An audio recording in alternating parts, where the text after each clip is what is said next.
Good morning, everyone, and welcome to The Pulse, live from the World Economic Forum here in Davos, where conversations are dominated, of course, as expected, by President Trump's threats of tariffs on European countries opposed to the U.S. taking control of Greenland. Now, Europe is now considering its response, including the prospect of tariffs on more than $100 billion of U.S. imports. And the U.S. president is due here in Davos in a couple of days. Now, here's a snapshot of other influential voices that we'll be hearing from this week: the U.K. Chancellor, the head of the IMF, BlackRock's Philip Hildebrand, and of course the chief executives of Commerzbank, UBS, and Google DeepMind. Now, we also have some great guests coming up on today's program: the Franklin Templeton chief executive, Jenny Johnson, and Michael Roberts, the chief executive of HSBC Bank. But first thing is first, let's get straight to the markets.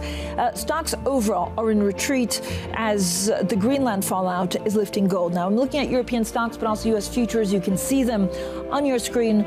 They're falling, with havens such as gold rallying after Donald Trump threatened levies on countries opposing his plans to acquire Greenland. I'm looking at a couple of other things. Look, tariff concerns in all. We thought that that was a concern that was behind us, but they're now resurfacing at a time when risk appetite seems to also be supported by resilient corporate earnings and sustained investment in artificial intelligence. So in a moment, we'll be hearing from Jenny Johnson, and we'll talk about some of the geopolitical uncertainty and what it means for Wall Street and investments going forward. But first, the European Union considering imposing tariffs on $93 billion of U.S. goods in response to Donald Trump's proposed levies on several countries.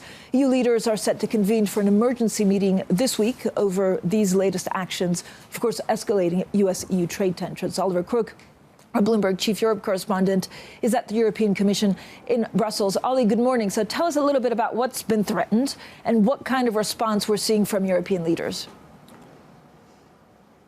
Yeah, the threat came on Saturday night here in Europe in Brussels, and that's when we got that Truth Social post by the President of the United States threatening 10% tariffs beginning on February the 1st on 8 countries that showed their support for Greenland through these sort of small and really symbolic military delegations that they sent to Greenland, targeting the United Kingdom, Germany, France, Sweden, Finland, and of course Denmark and some others, and basically saying that if you do not get the process rolling on Greenland to getting possession to the United States, that we're going to up that tariff to 25% in the month of June. So that sets the stakes for the response that we got from the Europeans, which has been very sort of unequivocal and has been very unified, standing alongside Denmark, talking about the sovereignty of the nation. And the word that we keep hearing repeatedly, and we've heard it now also from the French ministers and German ministers, is the word blackmail. And the question is whether or not for the Europeans we have now reached a red line of crossing from the United States. When you were dealing with the trade war last year and the trade surplus that basically the Trump administration that the Europe holds with the United States wanted to close,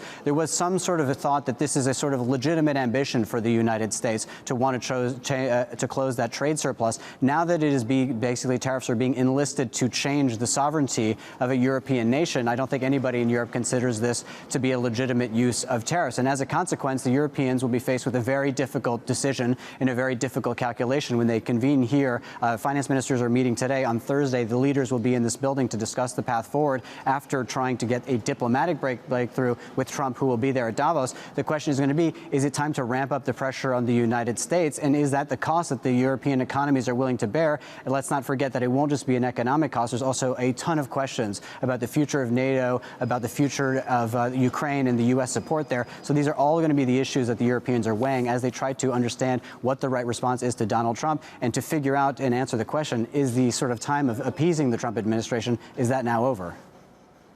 Ollie, thanks so much. Oliver Crook there, Bloomberg's Chief Europe correspondent. Of course, on how the European Union considering imposing tariffs on 93 billion euros of U.S. goods. That's $108 billion. We got our currencies correct. Now, this time last year, the chief executive of Franklin Templeton told us that President Trump would boost public and private markets, although few could have predicted the level of geopolitical uncertainty that we've seen over the past 12 months. Well, Jenny Johnson, the chief executive of Franklin Templeton, is with me now. Jenny, as always, thank you so much for joining us. Great to be here. I mean, I've had the pleasure this year of speaking to you a number of times, trying to understand what happens to markets, but also private markets, especially. It was telling for me when we looked back at the interview we had last year, which was 2 days after President Trump was inaugurated, about how much was expected for him to do in terms of investments in markets away from geopolitics. Where are we? So actually, I think that what he had said at the time was he's going to reduce regulation and provide more clarity. So both in private markets, I think that's been a positive thing, as well as things like tokenization. And, both of those things he kind of stated from the beginning. Actually, you see sort of his game plan. A lot of the things, even today, the noise he's made, he kind of stated that from the beginning.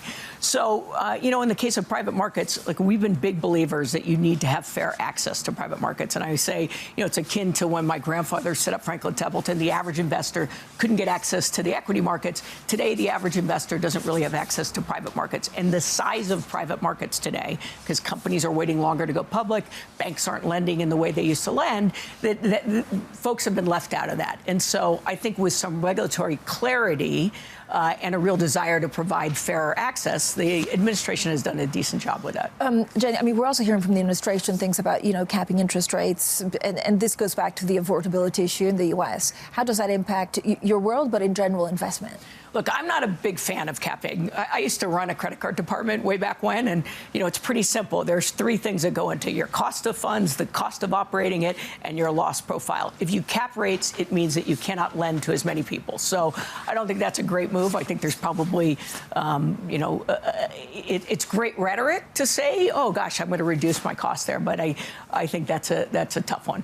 When you look at private markets, you've expanded really rapidly in private markets, but we've also seen outflows. So how much can you grow that to also bring inflows back? We've actually had our best year. We raised $23 billion in private markets last year, and over 20% of that came from the wealth channel. Okay. And it's about bringing these types of products. You have to really structure the product to understand the individual's risk and liquidity profile. And so if we've been really focused on being able to do that. And sometimes that's a combination of public and private together in one product. Sometimes it's a perpetual type of product where you can get, 5% liquidity. So it's actually so far been a good year, and we're looking to this year to even be better. What are you expecting this year? How much will you grow in that space? So we had laid out a plan that said we'll raise $100 billion over 5 years. We raised $23 billion this year, and we didn't have a big flagship product in the market. So this year we will with our Lexington Fund 11, and so we think it's going to be bigger. I think we've targeted, say, $25 billion this year. We love secondaries. We love secondaries because there's been so much private equity that has been deployed, and now they're not, the liquidity of those have not come out as fast as about half of what historically it's been. And so people are looking for a liquidity mechanism. Secondaries is a great way to do that. We love them structurally. They don't have the same J curve. You get a diversified portfolio. You get your cash flows earlier than traditional private equity. We also love real estate debt. So, in private credit, a lot of people make tons of noise about private credit. I'm always surprised. You would never look at your fixed income portfolio as one big portfolio. You'd say, is high yield attractive? Is middle market attractive? Is asset-backed attractive? You need to think about your private credit portfolio that way as well. And so if you look in areas, we think real estate debt, because regional banks aren't lending the way they used to lend, is a great opportunity. We think asset-backed is looking very, is looking like a good place to be, attractive. And so I think it's really important to understand you got to underwrite it like you would underwrite a fixed income portfolio. And manager selection in private markets is really important. The diversity of the top quartile performing and bottom quartile is significant. So you really have to pick the right managers. Jay, how much volatility in general are you expecting? And actually, does that, again, because of AI valuations, I know there's a large presence of U.S. tech, because of geopolitics, because of these tariffs. Expecting a lot of volatility. I mean, it is, right? I mean, is opportunity or volatility? It's always opportunity. Volatility is opportunity for active managers, right? And so, look, this administration has shown us that there are surprises around the corner. And so you have to position your portfolio. Franklin Templeton, we have clients in 160 countries. We're going to celebrate 80 years next year. We've been through a lot of administrations. Our job is to make sure our clients have their investment portfolio that is really diversified so that they can actually take these kind of short-term shocks. And if you do it right, you can get through it. And I think, in the case of President Trump, look, think about what the markets did after Liberation Day. We were all like, oh, my gosh. And you know what? We came out pretty OK on the tariffs. China, it was going to be 100%, right? The markets reacted to that. A little less. You got through that. I think we'll get through this latest.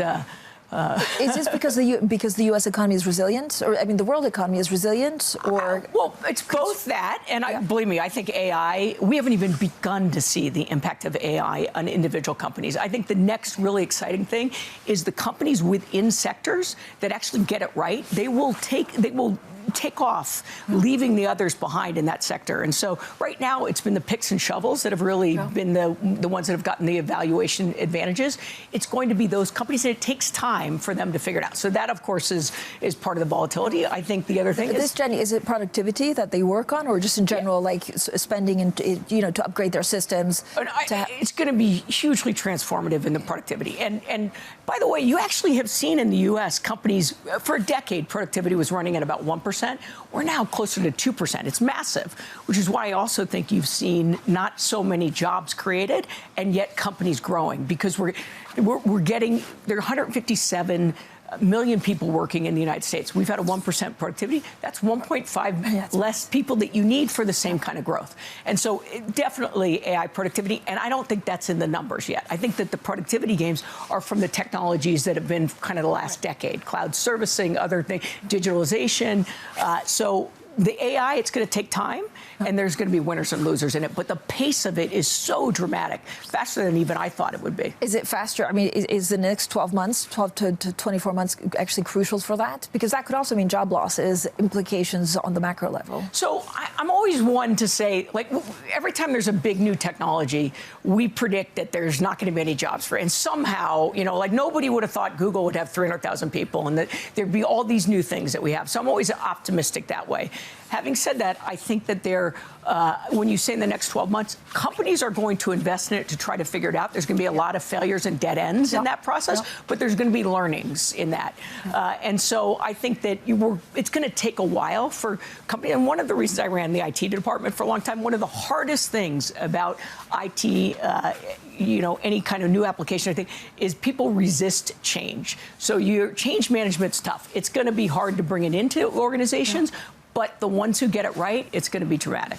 There's a big presence of crypto here. The chief executives, if you walk around Promenade, a lot of the houses are actually country houses. The Qatar has a big presence, some of the other countries, but then you also have a lot of the crypto exchanges. How do you see crypto getting more into the mainstream, and what does it mean for Franklin So I Templeton? think 2026 is going to be a huge year where TradFi and DeFi start to come together, and I'll tell you why. So Franklin Templeton launched a on-chain money market fund. It was approved by the SEC in 2020. It's natively on-chain, which means we actually pay you your interest posted in your account every day. We can do that because it's on the blockchain. You can actually transfer, you will within the next few weeks be able to transfer on a Saturday from your money market fund into a stable coin. You can only do that because we are natively on-chain, right? The SEC had us run it parallel between our old system and our new system. We were astonished by how cost-effective it was.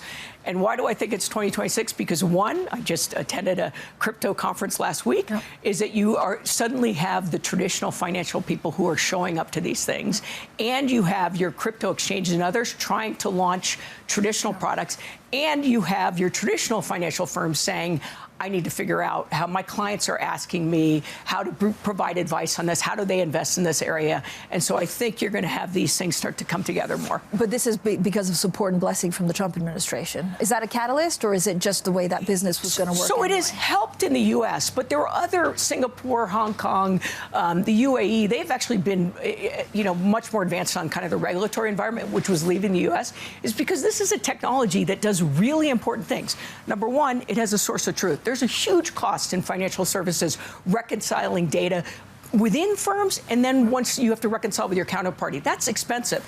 Number two, it has the ability to have a smart contract. If you own the token, whatever that agreement is actually programmed in it, so it's much more efficient. And then finally, it has a payment mechanism. We're going to see innovation on the types of investment products. We're going to see more financial inclusion because it's going to be less costly to be able to deliver financial products. What about Bitcoin? So Bitcoin's a different deal. It's different, but does it translate into also bigger demand or more acceptance of Bitcoin? So here's what I think about Bitcoin. I think that just like we're seeing gold take off, if you actually look at why gold has rallied over the last year, a lot of that is because central banks are starting to buy gold. Why? They want diversification from the dollar. I talked to folks after the U.S. froze assets from Russia. Not only did we freeze the central bank's assets, but we froze oligarchs' assets. And so there were people who said, wow, if we end up on the wrong side of that, that can be kind of scary. And so you see central banks diversifying. Well, the other option is you can diversify with Bitcoin. And you see the big countries where you had heavy inflation, Turkey, El Salvador, Venezuela, they were all actually big in Bitcoin. And so it's a way for people to get a certain amount of diversification. I always argue it's a little bit like religion, you're a believer or not. But those who believe view it as kind of a gold alternative. Jenny, thank you so much for your time today. Jenny Johnson there, the chief executive of Franklin Templeton. Now, coming up, we're expecting a news conference by the UK Prime Minister on how European allies might respond to the latest tariff threat from President Trump over Greenland. So we're expecting the Prime Minister to speak shortly. This is Bloomberg.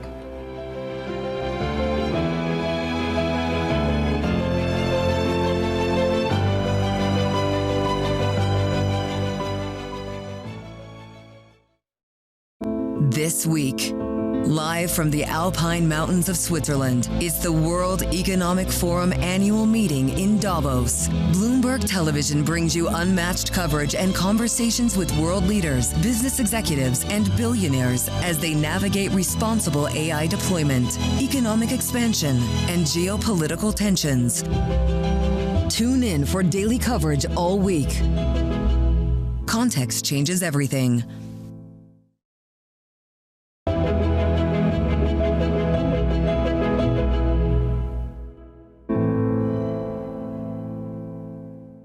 Back to the Pulse, everyone, live from Davos. Now, we're expecting a news conference by the UK Prime Minister on how European allies might respond to the latest tariff threat from President Trump on Greenland. With us now, Chad Thomas, Bloomberg's Europe executive editor. Chad, thank you for joining us. Look, you're in charge of our whole operation.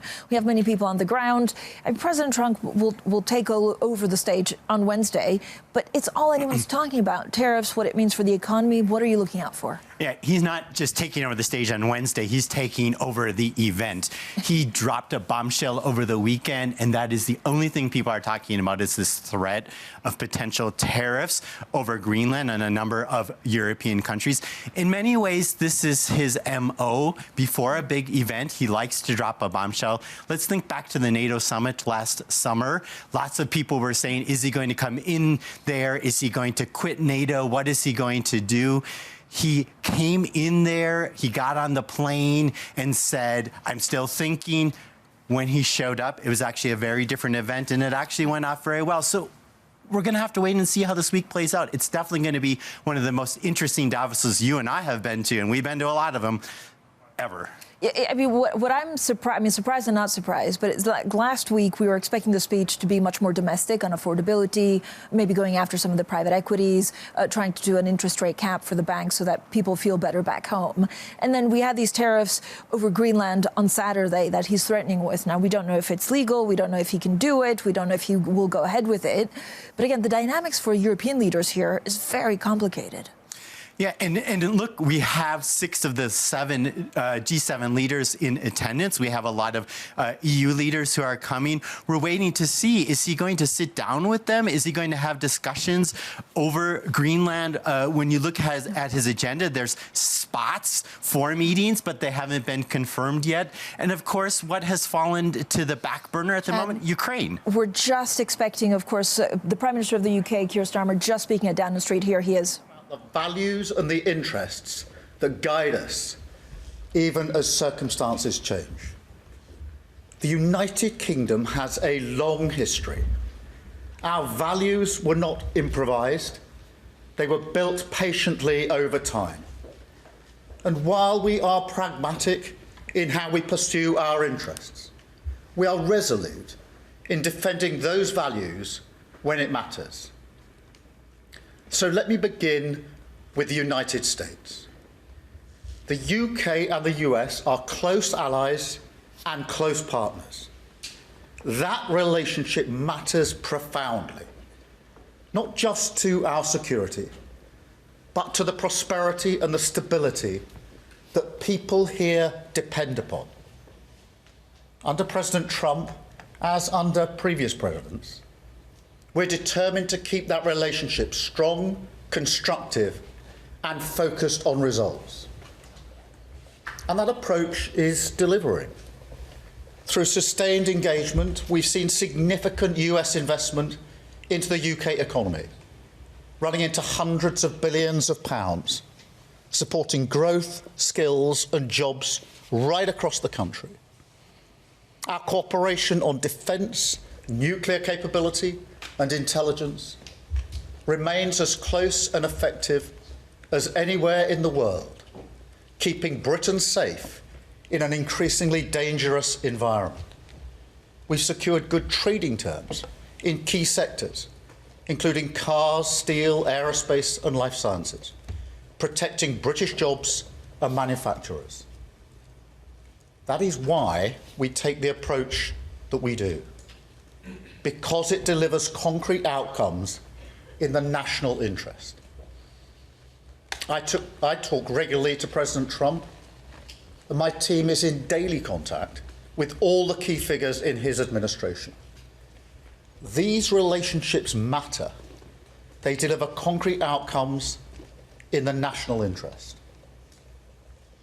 Mature alliances are not about pretending differences don't exist. They are about addressing them directly, respectfully, and with a focus on results. On Greenland, the right way to approach an issue of this seriousness is through calm discussion between allies. And let's be clear, the security of Greenland matters. And it will matter more as climate change reshapes the Arctic, as sea routes open and strategic competition intensifies. The High North will require greater attention, greater investment, and stronger collective defence. The United States will be central to that effort, and the UK stands ready to contribute fully alongside our allies through NATO. But there is a principle here that cannot be set aside, because it goes to the heart of how stable and trusted international cooperation works. And so any decision about the future status of Greenland belongs to the people of Greenland and the Kingdom of Denmark alone. That right is fundamental, and we support it. Denmark is a close ally of the United Kingdom and of the United States, a proud NATO member that has stood shoulder to shoulder with us, including at real human cost in recent decades. Alliances endure because they're built on respect and partnership, not pressure. That is why I said the use of tariffs against allies is completely wrong. It is not the right way to resolve differences within an alliance. Nor is it helpful to frame efforts to strengthen Greenland's security as a justification for economic pressure. Such measures hurt British workers, British businesses, and the British economy. And that is why I've been so clear on this issue. A trade war is in no one's interest, and my job is always to act in the UK's national interest. That is why yesterday I spoke to President Trump, to European leaders, and to the Secretary General of NATO to find a solution rooted in partnership, facts, and mutual respect, because that is how strong alliances protect shared interests. The same is true on other issues. In the Middle East, we welcome President Trump's focus on sustaining the ceasefire in Gaza and moving on to phase 2. We are open to participating constructively in such efforts. On Ukraine, I can be brief.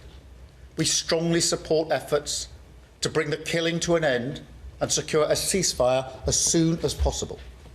We recognise President Trump's role in pushing that process forward, and we will work closely with the United States, Ukraine, and our other allies to apply pressure where it belongs on Putin. Finally, let me say why all this matters so directly to people here at home. In today's world, Geopolitics is not something that happens somewhere else. It shapes the cost of energy, the price of food, the security of jobs, and the stability that families rely on to plan their lives. When war drives up fuel prices, it's households who feel it first. When supply chains fracture, it's small businesses and working people who absorb the shock. And when instability grows, it's rarely those with the most power who pay the price. That is why this government's approach is rooted in a simple belief that we must use every tool of government, domestic and international, to fight for the interests of ordinary people. At home, that means active government. It means taking responsibility for economic stability so that inflation is controlled, interest rates come down, and family budgets are protected. It means stepping in where markets fail, strengthening resilience, and ensuring that global shocks do not always land on the same people in the same places, the people least able to withstand them. That's why we've taken action to reduce energy bills, to freeze rail fares and prescription charges. But tackling the cost of living today also means engagement beyond our borders. It requires shaping the world around us, not retreating from it. It requires strong alliances, steady diplomacy, and rules that reduce uncertainty rather than amplify it. That is why our commitment to international law and to alliances founded on trust is not abstract or ideological. It's practical. It's about stability, predictability, and fairness. The conditions that keep prices down, jobs secure, and economies resilient. That is what active government looks like in an age of uncertainty. Steady at home, engaged abroad, and always focused on protecting the people that we serve. Britain is a pragmatic country. We look for agreement. We believe in partnership. We prefer solutions to slogans. And we will not indulge in commentary and gesture politics that harm the British people. But being pragmatic does not mean being passive. And partnership does not mean abandoning principle. That is why it's important to be clear about who we stand with, what we stand for, and where our interests lie. Well, that was the UK Prime Minister Keir Starmer speaking there at Downing Street, calling for calm discussion between allies and Greenland. I have to say, we have been trying to get to delegations that will come here in Davos, and calibration is everything when dealing with some of the threats that Donald Trump has been putting in place. We also have some breaking news out of Japan. The Japanese Prime Minister, Takeshi, will call an election for February 8th. So, again, that's something else that we need to watch for, and that's in just 2 to 3 weeks from now. Let's turn back to the world of banking. HSBC has just gone through its biggest restructuring in at least a decade, which has seen the bank retreat from its investment banking operations in Europe and the Americas in order to focus more on Asia and the Middle East. Well, joining us now is Michael Roberts, Chief Executive of HSBC Bank and Chief Executive of Corporate and Institutional Banking. Michael Roberts, thank you for joining us. Wonderful to be here. I got to start by saying let's go back to banking, but at the same time, you also have to straddle and understand and navigate some of these geopolitical tensions between DC, between China, between DC and Europe. So what's the most complicated thing for you right now? Probably the pace of change. As you said, every week there's something else that you have to factor into how we run the business. Look, we've been around for 160 years. We're pretty good at this. We've managed through several world wars. We've managed through lots of geopolitical tensions. So, and we're a very strong institution, very large balance sheet, lots of liquidity, fortress balance sheet as well. But I do think it's the pace of change and how we help our clients navigate through that pace of change. Will tariffs be different in 2026 to 2025? It seems that, you know, we were very worried about what tariffs would do. I'm sure a lot of clients were calling you up saying, how do I navigate this? They're changing the supply chains. Then we forgot about it, saying, okay, we're over the worst. And now they're back at the forefront. Yeah, no, you're right. In fact, I was amazed at how resilient the supply chains were. I mean, all the Liberation Day chaos that came after. And I was, in fact, traveling then, and there was nothing but calls. Yeah, exactly right. And so now people, to your point, got used to it. I think the supply chains have been reordered a bit. I think, you know, in fact, trade last year was up, which most people don't realize. You know, it's $37 billion. It was up by $2.5 billion. Trillion, sorry. And you could see that what was happening, people just got used to it and accepted the fact there was going to be, on average, 15 to 70% tariffs. Now, this is yet more surprise, more chaos, more unpredictability, I think, put into the system. This one, however, is not just a Liberation Day. This is obviously politically driven, and that's a little bit different. What's the risk to HSBC and the wider banking sector? Look, I think, again, the risks are really more for our clients. You know, it's not a big risk for us. I think we'll be able to get through it. It's really trying to help clients who, in particular European clients, who sell into the United States, because this is all levied against, of course, European countries.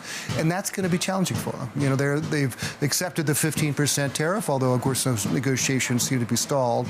And then on top of this, whether it's 10 or up to 25, it's quite a lot. And so for them, most of whom have very sizable operations in the U.S., that tends to be the largest operations outside of the home market, sometimes even more than the home market. Think of the Swiss companies here.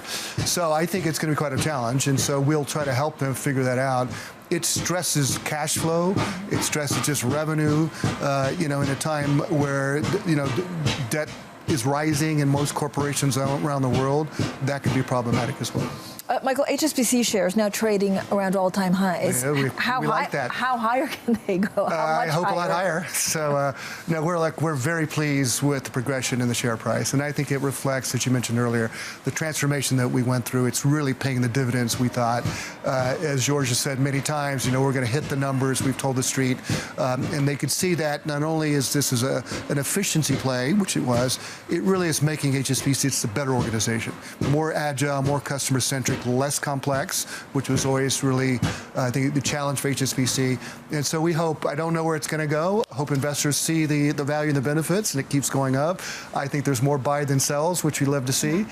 So we hope it goes much higher. I mean, you must have celebrated in December. I think you became a £200 billion bank. We right? did, and now we're $300 billion next. I'm hoping so. Yeah, and I think that's the trajectory. I mean, if you could see to your point, from 200 to where we are today, 266, 270, to get to 300 is so certainly within reach, and that's where we want to be. We are one of the most important global banks in the world. We operate in 55 countries, $3.3 trillion worth of balance sheet. That really, in our opinion, given where we think we can generate the profit, really deserves a much higher rating. Is that it for restructuring? I think we've gone through much of it. You know, there's some trailing issues we're going through, which is always the case, but the bulk of it, yes. And the CIB, which I manage, is the largest part of that restructuring. And I could say we've gone through a very, very quick organizational change for such a big organization. That was the focus. Very intentionally did we want to go through a quick series of changes because we did not want to drag it on. Bad for clients, bad for employees, bad for everyone. And so the bulk of that is certainly done. I was going to ask actually about morale. So is it better just to get done quickly so that then people feel better? And so how's morale right now? Look, I think morale has rebounded. And I think George has said, you know, that toughest thing is to say goodbye to some very long time colleagues and friends. That's been done. That was done early in the process. So we can really safely say we're looking really to the future. And I think that is what builds better morale when people know the transformation's over. But I think they're very excited, actually. They're excited about the pace we've used to change the organization. They're excited about the direction, excited about the stock price.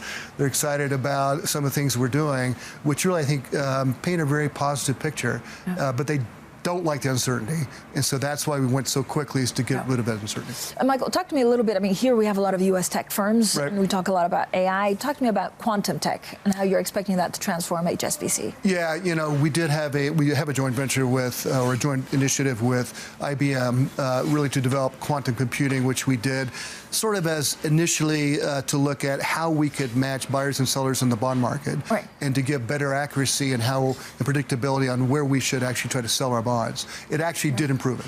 Now, so it's just a first initiative, something that we think has value, because I do think quantum computing will become more and more a part of how banks trade. It's a big part of how we manage our cybersecurity, by the way. So it's already embedded in our cybersecurity, but now we're taking to more of a revenue generation type of activity.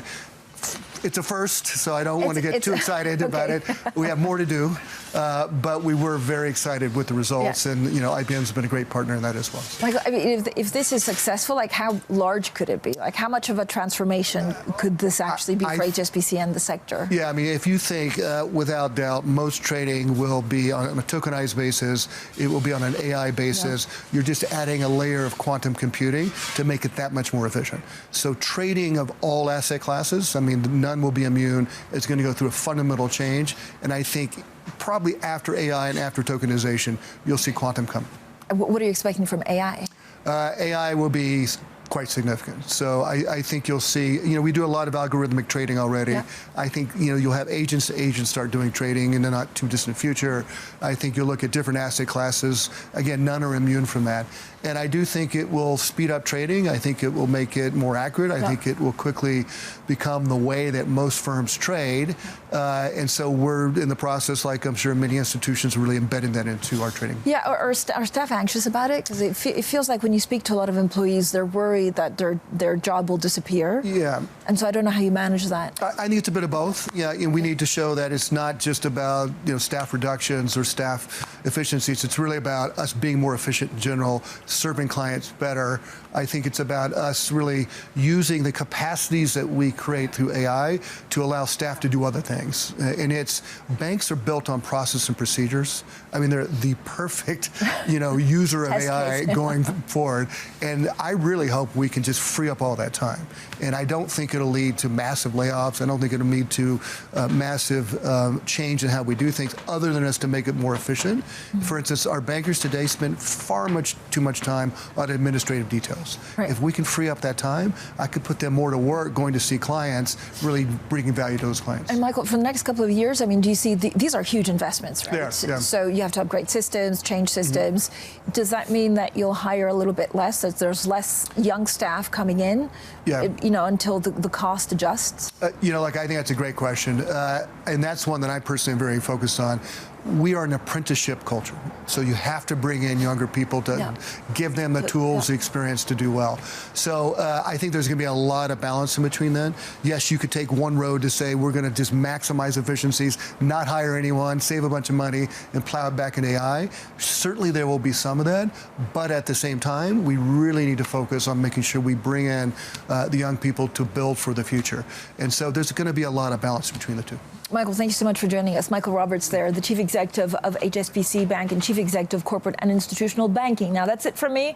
Coming up, Jumana Bersetchi will be here to discuss the protests in Denmark and Greenland over President Trump's bid to take control of the island, with the British Prime Minister, of course, who was just speaking from Downing Street on the European response. This is Bloomberg. Is fragile. There is a ceasefire. We need to move to phase 2. We mustn't lose sight of that. In Ukraine, we've been striving for a just and lasting peace for a long time now. We're 4 years into that conflict.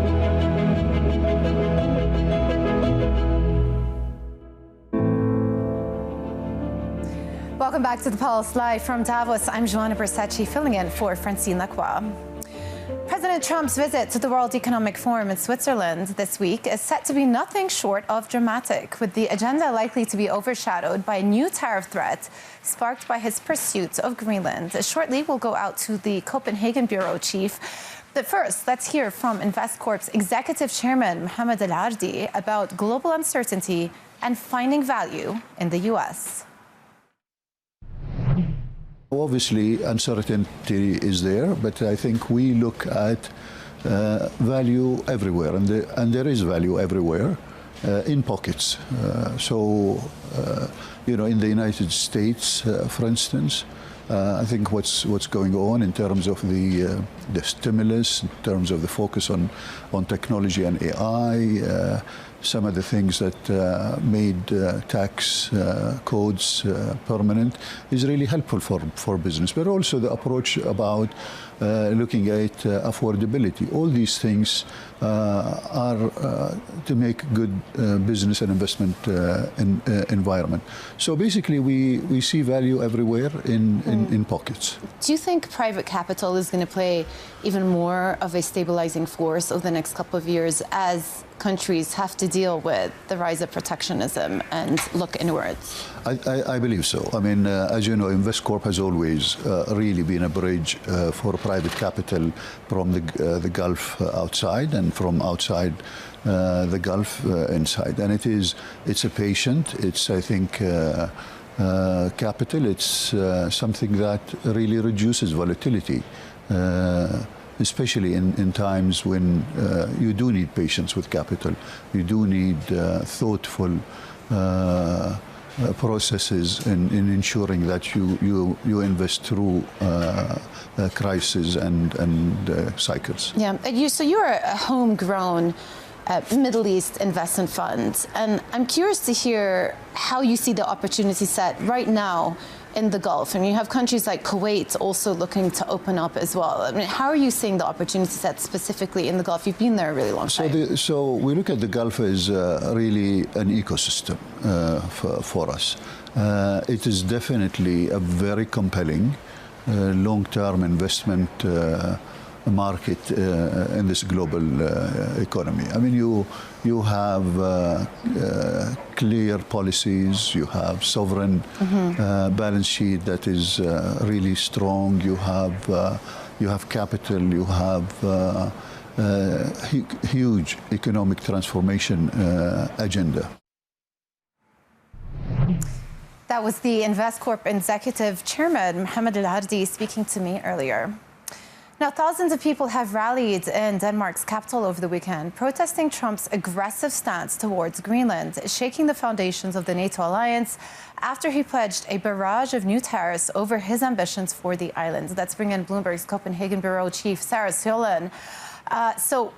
Keeping a close eye also on the reaction from Europe, because just a short while ago we were playing some live images of the UK Prime Minister Keir Starmer giving an emergency press briefing over the situation in Greenland. Obviously, that has been super topical over the course of the weekend. But now we are seeing demonstrations being held in both Copenhagen and in Nuuk. What has been the reaction of the people on the ground? Well, it's just been the last few weeks has just been shock and anger, upset, bewilderment.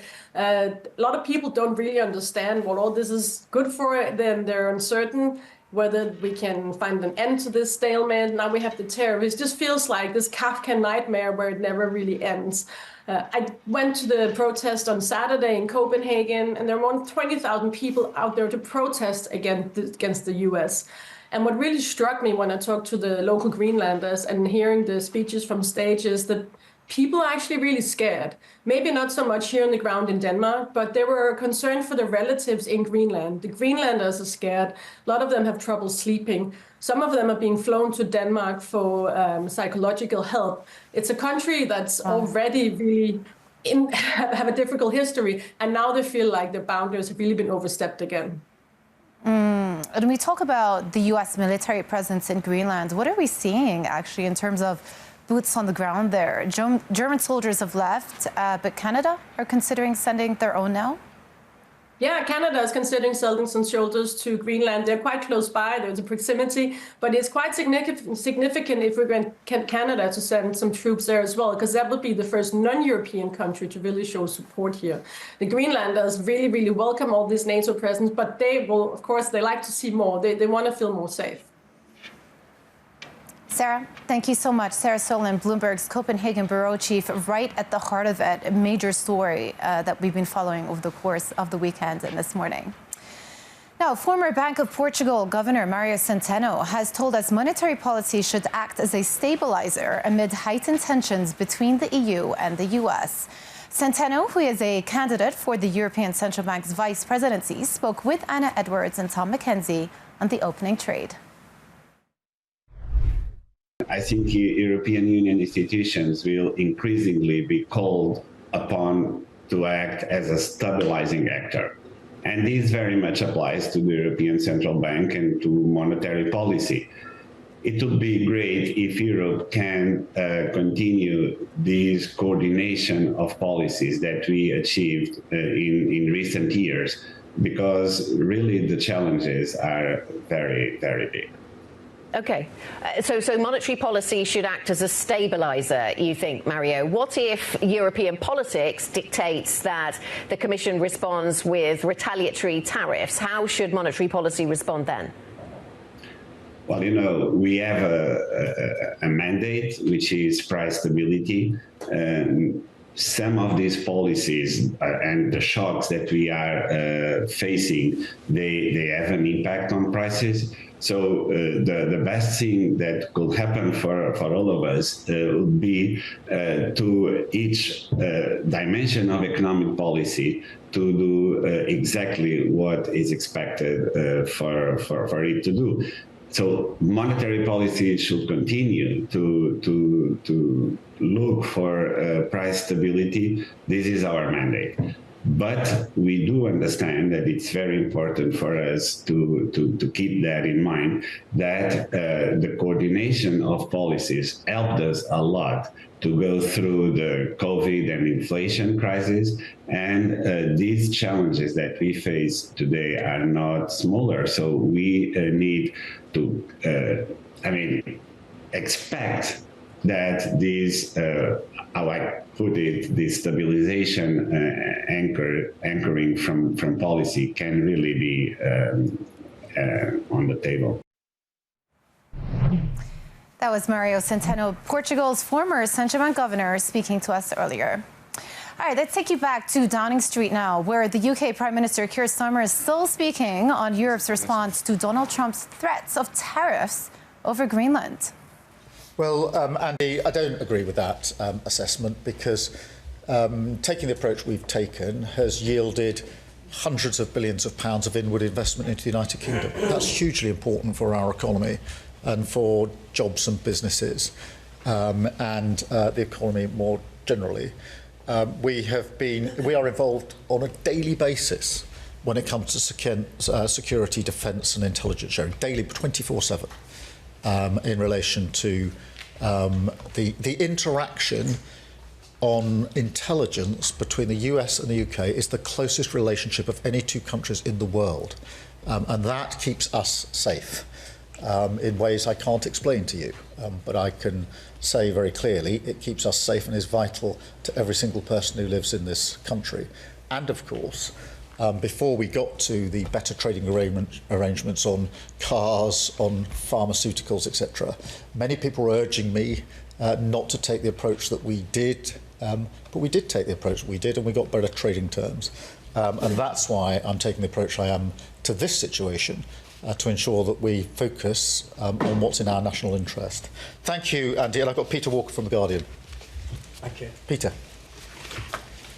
It's been widely reported this morning that the Norwegian Prime Minister has received a message from President Trump, basically saying the President is peeved because he didn't get the Nobel Peace Prize.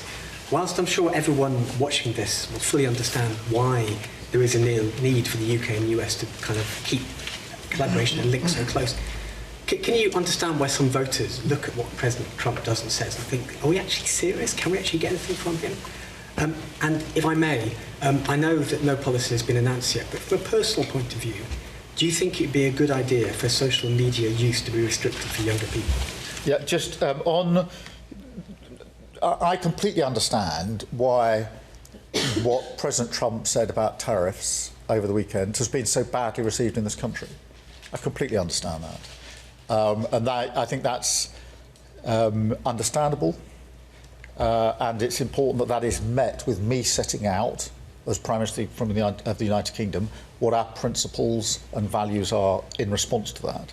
and not pretending that we don't have differences, because strong, respectful alliance. Well, you're listening to part of the press conference, an emergency press conference the UK Prime Minister Keir Starmer has been holding this morning to talk about some of the new threats to Europe, to European allies, and obviously the threats over Greenland. But today's big take is called Survival of the Richest, Trump's Chaos Sets Off Rush to Davos. It's co-written by our chief Wall Street correspondent, Sridhar Natarajan, who joins us now. You know what's interesting about all of this is despite the setup going into this week and the fact that there is going to be a big focus on the U.S. delegation, it is also a record number of people who are showing up to Davos this year. Over 3,000 world leaders. I think 6 out of the G7 leaders are also showing huge number of executives as well. And I guess partially some of that is because they do want to be in President Trump's good books.